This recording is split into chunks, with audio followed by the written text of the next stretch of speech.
Hello guys, and welcome back to this channel, where today guys, I'll be showing you how to reset settings in Call of Duty Mobile. So guys, the first thing that you of course need to do is go to the Google Play Store or the App Store, and of course download the Call of Duty mobile application. But after that, you just need to go and log into your profile or register to Call of Duty if you haven't already done that, of course. But now guys, let's see what we actually have in front of us here. So as you can see, in the top left corner, we have your achievements, and in the bottom left, we have the store. In the top right corner, we have the settings, and in the bottom right corner, the start button. But now guys, let's see how you can actually go and reset settings in Call of Duty Mobile. So it is pretty simple, and you just need to go and follow these few steps to know how to do it in no time. So firstly, launch the game on your device, as I already told you in the start of the video.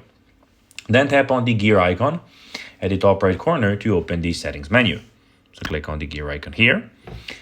Now look for an option labeled default or reset to default. So we have it here, as you can see in the top right corner. And here you may be able to choose specific settings to select reset all to revert everything back to the default values. Confirm your decision to reset the settings. This will restore your settings to their original state. So guys, that will be everything for this video. I hope that you found this video informative and entertaining, guys. If you did, don't forget to like this video, share it, subscribe to the channel, and put the notifications on, as guys, this really helps us grow our channel. So if you have a few seconds, it will be pretty cool if you could do this for us. So guys, that will be everything for this video. I hope that you enjoyed it. And guys, as always, I'll be seeing you in the next video on this YouTube channel. Until then, as always, bye guys.